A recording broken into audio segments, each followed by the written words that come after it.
Começa agora o podcast Vozes que Conectam, uma produção Grupo Mulheres do Brasil. Seja muito bem-vinda! Você está ouvindo Vozes que Conectam, o podcast do Grupo Mulheres do Brasil. No episódio de hoje, com o objetivo de conscientizar a população sobre o linfoma, vamos falar sobre linfoma do diagnóstico ao recomeço. Eu sou a Fabi Santana, uma das apresentadoras do Vozes que Conectam, e hoje eu recebo aqui Renata Sampaio. Ela é advogada, empreendedora, membro das comissões OAB, vai à escola e à Faculdade de Direito Sistêmico da OAB de Bragança Paulista, São Paulo. E a coordenadora voluntária também do podcast Vozes que Conectam, esse podcast aqui, do Grupo Mulheres do Brasil. Renata, seja muito bem-vinda ao nosso podcast. Que bom ter você aqui. Obrigada. Rê, por que você está aqui hoje? Bom, acho que em apoio ao Agosto Verde Claro, gostaria muito de contar a minha história para todos que estão enfrentando o tratamento quimioterápico, para os amigos, familiares, para fazer aqui um bate-papo. Não deixa também de ser uma cura pessoal, acho que falar sobre isso é bom, faz bem. E aí ajudar as pessoas a acreditarem na capacidade de superação e que o apoio dos amigos e familiares é fundamental e que, na verdade, tudo isso é um processo, que existe vida após o câncer. Maravilhoso, é. Eu acho que trazer a sua história aqui não deve ter sido fácil, né? Você tomar essa atitude de expor algo que você passou, e eu quero saber essa história do começo, mas eu quero saber o que que te motivou a contar publicamente aqui hoje. Eu sempre fui muito cuidadosa com a minha saúde, né? Sempre realizei todos os exames regularmente. E, embora eu tivesse sempre esse cuidado, eu fui pega de surpresa. Então, acho que é muito importante a gente também ter essa atenção com o nosso corpo, né? Eu estava com todos os exames em dia, e um dia eu notei um pequeno nódulo no pescoço, que aparentemente parecia algo inofensivo, mas que em vez de diminuir, ele começou a crescer.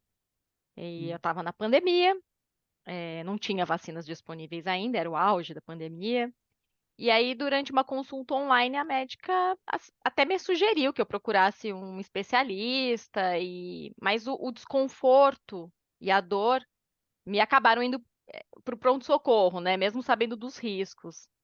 E nos exames de imagem indicaram a possibilidade de câncer. E eu fiquei, assim, surpresa, porque eu tinha feito há alguns meses, poucos meses, 2, 3 meses antes, eu tinha feito um exame de imagem que não tinha nada, né? Nossa, E aí eu fui indicada a fazer uma biópsia para confirmar o diagnóstico, porque exatamente era algo muito recente. E aí, como eu nunca tinha imaginado que o nódulo pudesse ser câncer, eu fiquei muito chocada, porque eu acho que foi um choque tanto pela rapidez que evoluiu, e aí eu acho que é importante, né, respondendo a sua pergunta, é muito importante a gente conscientizar sobre a importância dos exames e do diagnóstico precoce. e Rê, sua vida era normal, assim, antes, não, você não, além, né, apesar da dor física que você estava sentindo, disposição, né, sua energia, sua trabalho, tudo normal. Tudo normal. Tudo normal. Então, se não fosse o nódulo, você não descobriria, porque os exames só 2 meses atrás estava tudo normal também. Isso. Nossa, não, eu imagino que, né, você falou que ficou surpresa no começo, depois chocada. Eu imagino que essas duas palavras elas sejam bem, bem relevantes, né? Porque eu acho que qualquer um nessa situação sentiria. E você teve medo, Renata, nesse processo? De Olha, na sentir hora isso? a ficha não caiu. Na hora do diagnóstico ali, foi no pronto-socorro mesmo, embora não fosse ainda um diagnóstico assim, assertivo, né? Não se sabia qual tipo de linfoma, o que era exatamente, né? Precisava diagnosticar, precisava saber o que era, né? Então, eu imediatamente fui internada, né, para fazer a biópsia. Mas, de fato, eu acho que a gente estava muito cansado ali na hora. A gente já tinha ficado algumas horas no pronto-socorro, como não era prioridade por conta do Covid. Então, acho que não chegou a cair a ficha na hora, sabe? Eu acho que a ficha foi cair só durante a primeira quimioterapia. Você chegou a fazer químio, então como é que foi esse tratamento? Me conta um pouquinho. Então você chegou lá, fez, né, estava no pronto-socorro, aí eles te mandaram de volta para casa. E quanto Isso. tempo depois começou esse tratamento? Como é que você recebeu essa notícia? Eu vou ter que fazer químio? Será que meu cabelo vai cair? Como é que foi isso daí para você? Essa acho que é uma das piores partes mesmo. Eu recebi o diagnóstico no hospital, depois da internação e da biópsia. E aí, uma das outras coisas que é importante dizer eu sabia que o único tratamento para o linfoma, no meu caso, era a quimioterapia, né? Alguns casos eles usam a rádio também, mas o meu teria quimioterapia. Um dos direitos do paciente é que ele tenha tanto o direito a uma segunda opinião para saber sobre o tratamento dele, como também a mulher que está em período fértil, ela pode ir até um ginecologista, um especialista em reprodução humana, para procurar congelar os óvulos, preservar. Nas mulheres casadas, elas podem fazer embrião. Então, como eu tinha esse conhecimento, eu pedi para o médico me dar alta e eu fui em busca dessa segunda opinião, de um médico especialista em reprodução humana. Então, Olha, eu passei por 30 dias cravados nessa corrida contra o tempo, porque o diagnóstico do linfoma era um tipo agressivo e que precisava ser iniciada a quimioterapia imediatamente. Então, o médico falou: "Ó, você tem 30 dias para tentar. Conseguiu, no- legal. Congelou, beleza. Não conseguiu, não vai ter como." Então, foi nossa, meio que uma corrida contra o tempo. E por conta disso, não dava para assimilar tudo que estava acontecendo, sabe? entendi, entendi. Eu fiquei curiosa que você falou, eu já sabia, né, que eu podia congelar. Como que você já sabia? Como que você tinha essas informações? Eu tenho uma amiga que passou pelo câncer de mama alguns anos antes. E eu sabia de todo o processo que ela tinha passado. Então, como foi algo que eu acompanhei de perto, eu já, além de ser advogada, mas quando você está no calor da emoção, você não racionaliza como advogado, né? Você acaba meio que repetindo os processos das pessoas que você conheceu. E se você não conheceu, você não tem muita referência, né? Então, acho que Bom, foi essa, por essa isso. amiga passou por poucas e boas, mas ela te ajudou muito, né, Sim. nesse processo. Eu acho que o que você está fazendo aqui hoje é exatamente isso, é trazer essas informações também para quem, às vezes, nesse calor da emoção, não teve Uhum. essa ajuda, né, anterior e, às vezes, o Google não ajuda muito, né?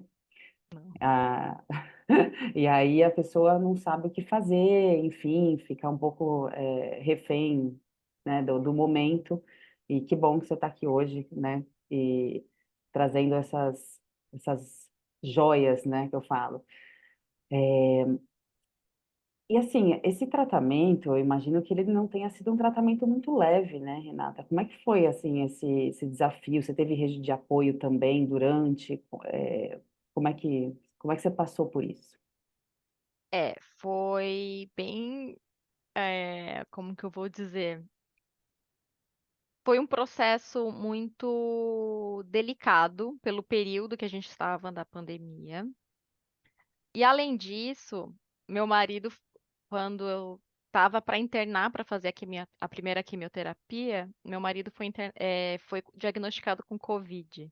Nossa, E aí, quimioterapia e Covid não se combinam, porque a quimioterapia ela abaixa a imunidade, né, do paciente. Então, tive que sair correndo pedindo para minha mãe e minha irmã virem de Mogi das Cruzes até São Paulo. Eu morava em São Paulo na época. e para me ajudarem, né, e ficarem comigo durante o tratamento, a minha mãe foi minha acompanhante. Eu acho que realmente o apoio de amigos é muito importante, amigos, família, e essa rede de apoio que eles nos dão, né, é super importante. Meu marido, no fim, acabou ficando quase 40 dias longe de mim. Eu precisei ficar Não. 40 dias praticamente afastada dele por conta, ainda não se sabia muito bem sobre o Covid, né?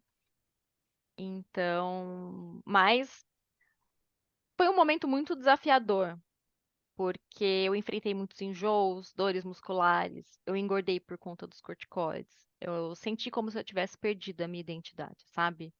Perdi todo o meu cabelo. E eu tentei usar prótese, só que eu desenvolvi uma alergia à cola e alergia acabou resultando em feridas na pele. E aí, por Nossa. orientação médica, eu precisei tirar. Acho que a perda da identidade é o mais desafiador. Você não se reconhece, a sua autoestima desaparece. E para quem está passando por isso, ou conhece alguém que está passando por isso, saiba que isso vai passar, né? É só um processo. E que a princesa Kate, a princesa de Gales, é uma exceção, né? Não é muito a realidade passar por isso dessa forma. Então não se cobre tanto. É só um período e ele vai passar. É, nossa, Renata, eu nem imagino, né, pelo que você tenha passado, mas eu fico curiosa em saber se você estava trabalhando na época, né? Você trabalhava para alguma empresa ou era autônoma? E como é que foi esse afastamento, ao mesmo tempo que você tem essa sensação de que você não pertence mais a lugar nenhum, talvez, né? Que ali não tenho mais a minha identidade, eu não tenho mais o meu trabalho, o meu ofício, não consigo praticar mais nada. O que que você fez para se manter? Ou que ajuda você teve para se manter ali, né? Manter com foco, com energia, com esperança?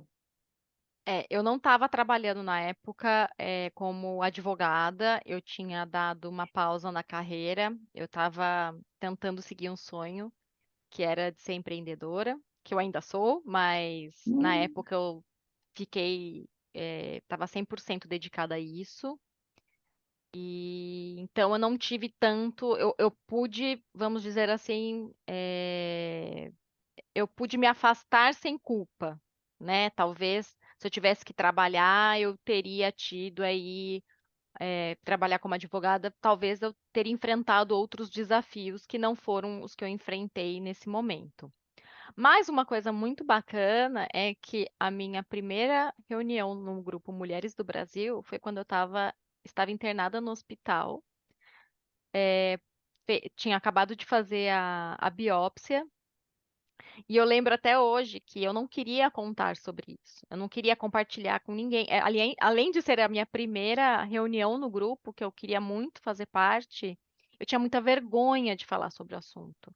Então eu lembro que eu fiz a reunião, eu estava toda, assim, eu estava com a cicatriz ainda aberta do pescoço por conta da biópsia. Eu tentei disfarçar, botar uma jaqueta jeans por cima e tentar disfarçar isso, né, para as pessoas não perceberem o porquê que eu estava no hospital, né. Durante o tratamento, eu acabei me isolando muito das pessoas, não só por conta da pandemia, né, que isolou muito as pessoas, mas eu não queria que as pessoas soubessem do meu diagnóstico. Ele era um misto de vergonha e raiva, sabe. Não estava preparada psicologicamente para isso, e aí eu acho que eu tive essa liberdade de não falar sobre isso. Por outro lado, eu acabei prejudicando de certa forma, porque eu tinha loja online, mas eu era a única pessoa que fazia acontecer da loja, né? Como muitas mulheres por aí que são empreendedoras solo, né? Então eu sei que eu deixei a peteca cair nesse momento da empresa, mas eu não conseguia fazer tudo, né? Tinha dias que eu acordava com vontade de fazer alguma coisa, tinha dias que eu não tinha vontade de fazer nada. Foi um período muito tenso, e nesse momento tudo se intensifica, né? E acho que eu só continuei o tratamento mesmo por conta do suporte emocional e psicológico que eu recebi, né? Como é que você Então, recebeu esse suporte? Da onde você recebeu, Renata? eu além da psicóloga que me acompanhava particularmente, o hospital que eu fazia quimioterapia, ele oferecia tanto um trabalho da psicóloga também, durante as sessões de químio, como também uma coaching. E o que foi muito essencial no trabalho dessa coaching foi que a gente trabalhava sempre o pós-câncer, né? Eu conseguia realmente desconectar do presente e olhar para o futuro. Qual seria a minha vida ali depois de curada, né? Eu acho que eu tinha que reescrever a minha história de alguma forma, eu tinha que repensar a minha trajetória. E foi muito bom, porque eu comecei a questionar meus propósitos de vida, comecei a questionar o que eu realmente queria, né? E acho que nada acontece por acaso, né? Então, acho que foi bom no sentido de se auto-questionar e, e acho que é claro que é super pessoal isso, mas o que eu mais amei de ter feito, a decisão que assim, mais acertada que eu tomei na vida foi sair de São Paulo, sabe? É, E e foi durante esse processo que não, foi você depois, visualizou? né? Não, não, foi depois, um pouco depois, mas eram Tá. planos que eu ia fazendo junto com a coaching, né? Porque a gente posterga muito os nossos planos e os nossos sonhos. Ah, amanhã eu vou fazer isso. Ah, amanhã eu vou alcançar aquele sonho. Mas a gente não considera que o amanhã pode não se concretizar, né? Qual é o seu sonho? É pesado, eu sei. É importante, não, é muito importante você estar trazendo, porque as pessoas elas sempre acreditam no infinito, né? E eu acho que parte da surpresa, e você me corrige se eu estiver errada, por favor, mas parte da surpresa e espanto é por que isso comigo? Se eu cuido da minha saúde, tá tudo em dia, faço meus exames, eu como bem, me exercito, por que comigo, né? E esse porquê comigo que traz um mix de raiva, né, que você trouxe, e também dessa até um pouco de culpa, o que que eu fiz de errado, né, para receber isso, e que não tem nada a ver, mas eu acho que é natural do ser humano pensar assim, traz toda essa movimentação de que para quem não tiver um suporte emocional, pode desenvolver ali, junto com um tratamento que já é super intensivo, uma depressão, Uhum, né? sim. Você sentiu algo semelhante ou você acha que essa ajuda emocional ela te deu um respaldo para você não entrar nesse círculo ou você acabou entrando? A medicação que eu tomei, ela era extremamente forte e um dos efeitos que e assim, a reação dela era no sistema nervoso central.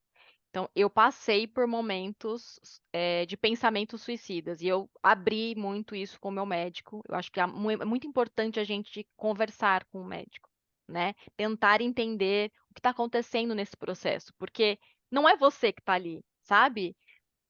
Embora seja você, a medicação ela muda a forma como você pensa, ela muda a forma como o seu corpo, é como se o seu corpo estivesse num ambiente de guerra, né? Então, é muito importante você passar todas essas informações para o médico, porque, se for o caso, tomar medicação para isso, né? Tomar, algum antidepressivo. Eu cheguei a tomar alguma coisa, por muito pouco tempo. Depois, o médico entendeu que não era mais necessário, mas durante as sessões de químio, às vezes aparecia um psiquiatra também para conversar. Mas eu acho que é muito importante a gente não menosprezar esse sentimento, até mesmo os amigos e familiares não questionarem, não criticarem, porque isso às vezes faz parte do tratamento. a medicação, é a reação adversa da medicação, sabe? Então, acho que é muito importante sempre a gente contar tudo o que está sentindo para o médico.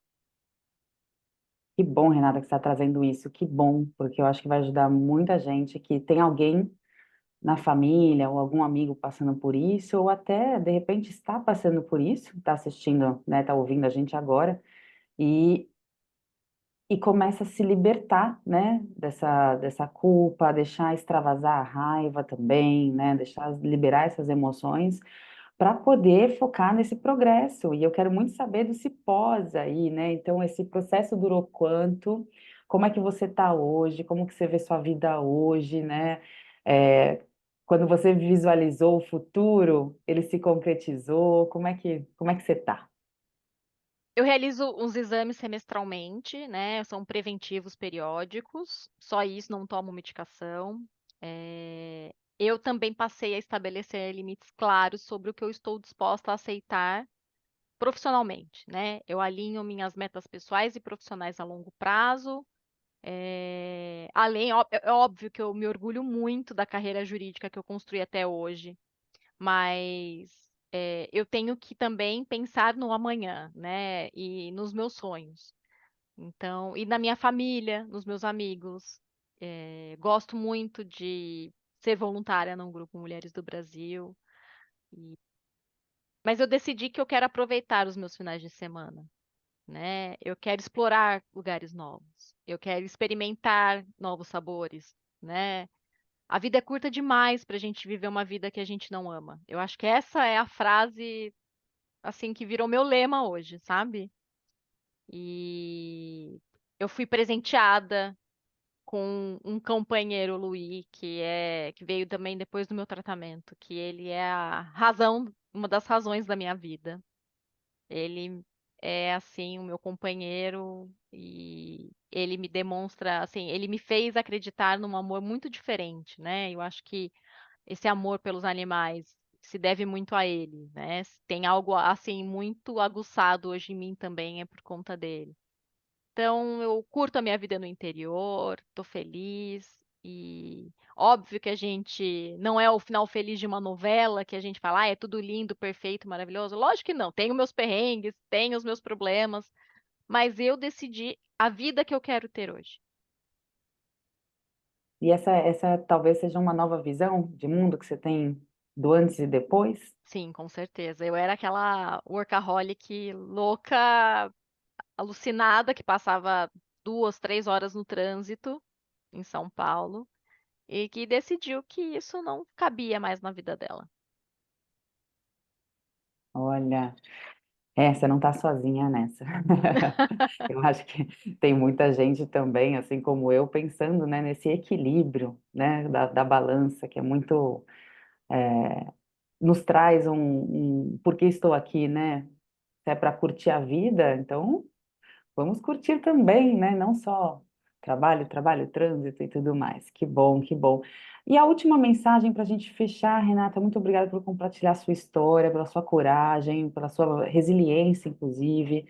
Eu queria saber, né, se você quer deixar uma mensagem para alguém que está enfrentando, conhece alguém que está enfrentando, eh, essa última mensagem, assim. Bom, a primeira é não julguem, né? Tentem entender o processo. É um processo, vai passar. Cada dia é uma vitória, mesmo nos momentos mais desafiadores. Acredite na sua força, na sua capacidade de superar. E acima de tudo, permita-se sentir o que for necessário sentir. Chore, fique, curta a fossa, como eu falo, às vezes, mas não se afogue na fossa, né? E aos amigos e aos familiares, o apoio de vocês é fundamental, né? O amor, a compreensão fazem toda a diferença. Ah, muito obrigada. Obrigada, Renata. Esse foi o episódio gravado diretamente de São Paulo e Bragança Paulista. Bragança Paulista. Foi um prazer estar com vocês, conectando as vozes femininas pelo mundo todo. A cada episódio aqui, a gente traz mulheres que atuam ativamente em projetos promovidos em organizações de sociedade civil e ou trabalhos individuais que impactam no fomento, desenvolvimento e aplicação de políticas públicas alinhados aos Objetivos de Desenvolvimento Sustentável da ONU, a Agenda 2030. E você, nosso ouvinte, que ainda não conhece o Grupo Mulheres do Brasil, acesse o link do Grupo Mulheres do Brasil e faça seu cadastro na página Junte-se a Nós. O link está na descrição do episódio aqui. Até a próxima. Muito obrigada.